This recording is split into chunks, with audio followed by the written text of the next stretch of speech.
لپیشه همو راگهاندنا حاضر بوی ام خیر هاتنا واند کن همو میواند حاضر ایرو جوینا کما خلق شنگاله ریو بریا خسر به همو سازی و دزگید هی اولدار ادما سروک عشیر ادما دایک ادما جوان ادما شروان ادما جوینا کا آورتا هات دست پیکرین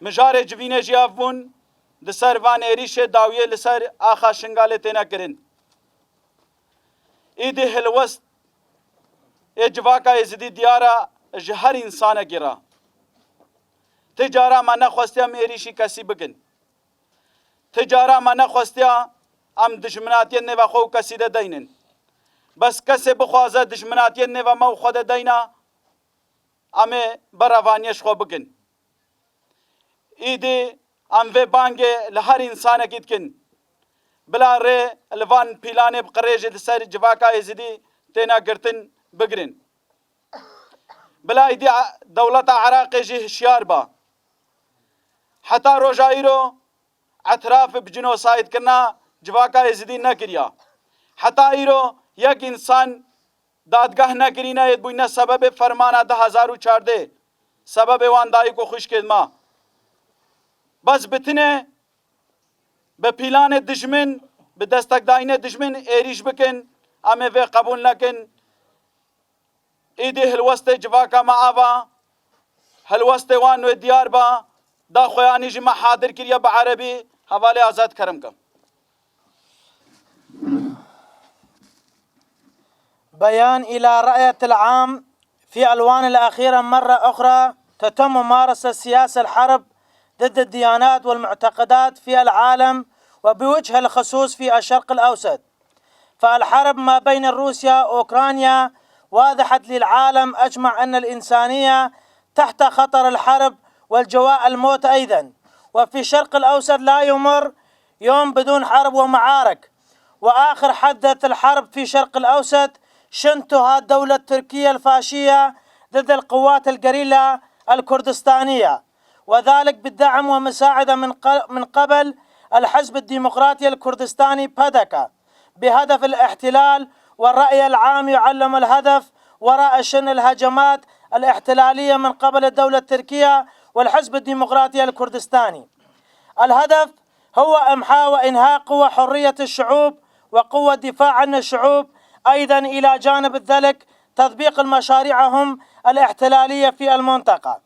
بالتزامن مع شن الهجمات ضد القوات الجريلا في جنوب الكردستاني، قام الجيش العراقي بالدستور من حكومة الكاظمي في 18 من هذا الشهر الجاري بالتطويق نقاط العسكرية التابع لقوات آسايش إيزيد خان في قضاء شنغال. وقد طلب الجيش العراقي من قوات حماية الشنغال وبالترك والتسليم نقاطهم لهم، ونتج عن ممارسات الجيش العراقي العنفية والعدائية عدا المعارك المتفرقة في قضاء شنغال. وهنا نريد أن ننوي للأمر أن سبب عدم توسع هذا المعارك والتسعيد حدثها هو بسبب موقف المجلس إدارة ذاتية في شنغال ووحدات مقاومة شنغال الغير راغبة للحرب. ولكن الجيش العراقي من أجل تسعيد وإطالة هذه المرحلة وتعميقها أكثر لجأ للكثير من الأساليب العنفية. ولأننا كمجتمع الإيزيدي نرى أنفسنا ذو المسؤولية أمام الشعب العراقي، لهذا لم نقم بفتح طريق أمام الحرب. العديد من الأشخاص يتساءلون لماذا قام الجيش العراقي بالهجوم على شنغال، ويا ترى من هم الذين يرغبون باستمرار ورفع التسعيد هذا التوتر في الشنغال. وإذا تم الشن هجوم على شنغال فسيكون من المصلحة أي قوة يا ترى؟ وهل حقا هذا الهجمات والصراعات هي بيد الدولة العراقية أما أنها جزء من مخطط الهجوم لاحتلال الدولة التركية الفاشية؟ وحزب البادكا نحن كمجلس إدارة ذاتية في شنغال نبحث عن أجوبة لهذه الأسئلة، ونريد من الحكومة العراقية أن ترد الأجوبة الصحيحة لعلامات الاستفهام هذا، وأن توضح موقفها. في الإبادة التي حدثت بالنسبة بالسنة 2014 لم تقم أي قوة بإبادة ومسؤولياتها أمام المجتمعنا الإيزيدي وأمام القضاء شنغال، فقد إدارة الجيش العراقي لنا ظهر وفروا من هنا، وبخيانة كبيرة قام الحزب الديمقراطي الكردستاني بذك بعرض الشنغال للبازر، وبيد مرتزقاتها داعش إرادة الحزب الديمقراطي الكردستاني بعرض شنغال البازر، وبيد مرتزقات داعش إرادة دولة تركيا أن تقضي إلى جذورنا، ولكن بالدعم وتشجيع من الجريلا حزب العمال الكردستاني PKK استطعنا أن نحمي وجودنا وديانتنا وجبلنا، وبهذا وصلنا إلى ما نحن عليها الآن كمجتمع يزيدي. نحن لم نقم فقط بحماية جبل شنغال، لقد قمنا بحماية جميع العراق. مرتزقة داعش الأرهابي قد كان مسيطر على نينوى، ولكن جبل شنغال كانت سدا منيعا أمام البربرة تلك المرتزقات الأرهابية. هذا الحقيقة مستمرة منذ التاريخ واليوم أيضا لا تتغير، وهي أن حماية شنغال تعتبر حماية نينوى، وبالتالي حماية نينوى هي حماية العراق كاملا. الكل يعلم أنها بعد فرار الجيش العراقي من القضاء شنغال، ونحن أول من قمنا برفع العلم العراقي هنا وحمينها بالدعم والمساعدة منا، استطاعت مؤسسات الإدارات الحكومية أن تعود إلى شنغال، وما نرغب بقولها هو إننا بحماية ذاتنا ووجودنا أثناء الإبادة قد حمينا وجود وكيان العراق.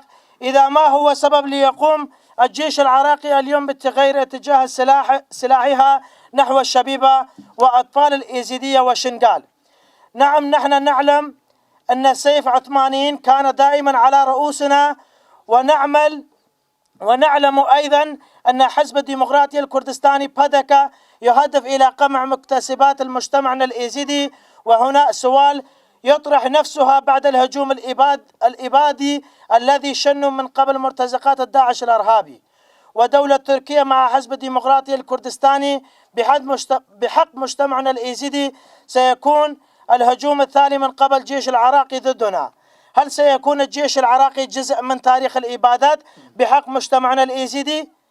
هذا سؤال تاريخي نوجه إلى حكومة العراقية وبانتظار جوابها أيضا. نحن نعلم جيدا أن هذه الهجمات الأخيرة هي جزء لا يتجزأ من اتفاقية 9 من تشرين الأول لعام 2019، ونعلم أن الذين وقعوا على هذا الاتفاقية هم الذين يسيسون هذه الهجمات الأخيرة من خلف الستار ويدافعون الجيش العراقي ضد مجتمعنا. ونعلم أن المتعاونين مع هذه الاتفاقية أيضا هم خلف خطة بناء الجدار عازل بين حدود شنغال وروش آفا الكردستاني. ونؤد أن النووي إلى الأمر إلا وهو أن داعش أثناء الإبادة في شنغال لم يهجم من الحدود الروش آفا بل من داخل أرض العراق. وفي هذا السياق نريد أن نذكر الجميع أنها أثناء الإبادة بحقنا استطاع آلاف من الإيزيديين أن ينقذوا أرواحهم من خلال هذا ذات الحدود التي تقام عليها جدران الآن. ومن ذات الحدود لبا مئات من المقاتلات ومقاتلي وحدات حماية المرأة ياباجي ووحدات حماية الشعب ياباجي. نداء مجتمعنا للخلاص من الظلام وتمكننا من الخلاص من الإبادة ليس إلا بفضل الطريق الحدودي بيننا وبين الروش آفا. والآن أنتم تقومون بإغلاق هذا الحدود بجدران عازلة وإسلاك شائكة. نحن نعلم ما هي الأهداف الحقيقية خلف هذا الممارسات. بهذا خطوط أعداء مجتمع الإيزيدي يوجهون لنا رسالة قائلين: أما أن تستلموا أو إننا سنقوم بإبادتكم مرة أخرى. هذا السياسة تطويق وللاستسلام، ولا كننا كمجتمع الإيزيدي واثقين بتاريخنا، فنحن نضحي برؤوسنا ولا نسلم سرنا، أي أننا نقاوم ولا نستسلم أبدا. ومن هنا نحن نوجه ندائنا للقوى السياسية في العراق والشعب والديانات مسؤولين ومتواجدين في العراق أن الحكومة العراقية كشركة دولة تركيا وحزب الديمقراطي الكردستاني تفرض السياسة العدائية بحق مجتمعنا الإيزيدي والشنغال. وهذا خطة سياسية الكردستانية تفرض سياسة عدائية بحق مجتمعنا الإيزيدي والشنغال، وهذا خطة سياسية ستجرى العراق أكثر من الآن بكثير. هذا ليست إلا خطة عثمانية جديدة راغبة يجعل النينوى مركز حماية جمهورية تركيا، وهذا جزء من الميثاق الملي الدولة التركية. هؤلاء الأشخاص الأطراف التي تتحدث يوما عن هذا السيادة العراقية إلا ترى هذا الحقيقة. يا ترى أن الدولة التركية وبادكا تهدفان إلى قطع شنغال ونينوى وكركوك من العراق؟ إلا أحد يرى هذا الحقيقة. نحن كمجتمع الإيزيدي وكشعب قضائي شنغال على علم تام بهذا الخطط، وبكل قواتنا وإرادتنا سنقوم أمامها. ومن هنا ننادي جميع الأطراف السياسية في العراق للنهوض ضد هذا الخطط والأعمال التي تسببها الدولة التركية الفاشية. فالجيش العراقي هو جيش الدولة وليس جيش أي حزب أو أي أطراف الأخرى. لهذا لا يجوز بالدفع الجيش العراقي ضد الشنغال ومجتمعنا الإيزيدي. لقد قلناها سابقا وسنقولها مرة أخرى، لأجل حل الوضع السائد في الشنغال ضمن إطار الدولة الفيدرالية في العراق وبحسب ما ينسها القانون الأساسي، مستعدين لوصل الحل عن طريق المحادثات والنقاشات والاجتماعات. وإلى الآن لقايتنا مستمرة إلى مستوى المعين، ولكن إلى الآن لم ينتجوا عن هذا اللقاءات أي نتائج الإيجابية، حيث أن هذا الاجتماعية ستستمر. أيضا أملين أنها هذا في مستقبل القريب جدا أثناء هذا اللقاءات أن يتم احترام الإرادة المجتمع الإيزيدي. إذا لم يتم احترام هذا الإرادة عند ذلك الدولة العراقية ستكون مسؤولية الأولى عن أي حدث قد يحدث.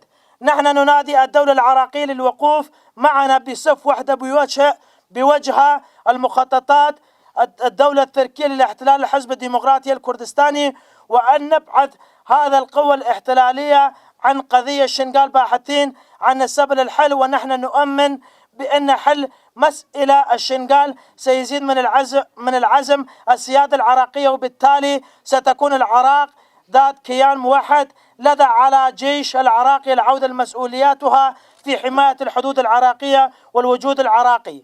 يجب على الحكومة العراقية الابتعاد عن السياسة التطويق والتعجيز والضغط، وإذا لم تفعلوا فنحن من هنا نعلن لجميع مجتمعنا وللشعب العراقي في العالم والشعب العراقي وللعالم أنها لا يمكن لأي حد ولا بأي شكل من الأشكال أن يفرض علينا للاستسلام، ولا أحد يستطيع أن يخوفنا ويجبرنا على رجوع ولا خطوة إلى الوراء. نحن كمجتمع يزيدي قد مررنا ب 73 إبادة ولحماية ذاتنا ودياناتنا، وقدمنا مئات الآلاف من الشهداء، وبقدوة أبطالنا وفدائينا كسرنا الشوكة مرتزقة داعش والدولة التركية. نحن متمسكين بتاريخنا المقاوم ومتمسكين بخيال وحلم مام زكي، مام بشير، وشهيد سعيد، وشهيد زردشت، وشهيد دجوار. لقد أعطينا وعد تحقيق الشنغال ذاتية حرة ولن نخلف بهذا الوعد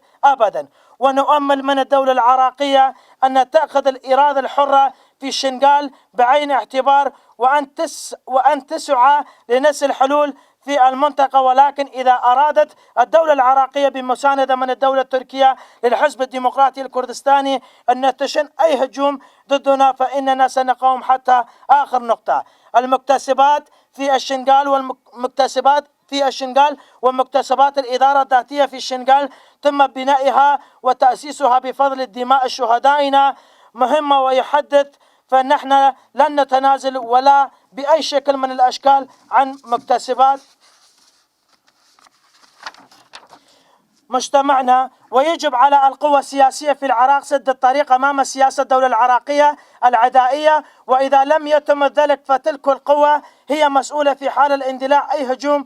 وفي النهاية ننادي مجتمعنا الإيزيدي بالتوحد والتوافق مع بعض ردا على هذا الهجمات العدائية بحق المجتمعنا، وبوجه الخصوص مجتمعنا الإيزيدي متواجد في أوروبا يجب أن يكون بمرحلة النفير العام للأجل شنغال. وننادي جميع القوى الكردستانية بالوقوف بوجه المخططات الدولة التركية، وأن يقدموا الدعم الشنغال بأي طريقة كانت. وننادي للرأي العام في العالم ومؤسسات الدولية والإنسانية أجمع بالتدخل الحراك تجاه شنغال والاعتراف بإرادة مجتمعنا للوقوف بوجه إبادة جديدة، ونتعهد بأن اتحاد والتوافق مقاومة مجتمعنا سيحقق شنغال ذاتية. عاشت المقاومة الشنغال، عاشت الإيزيد خان الحرة، تموت الخيانة.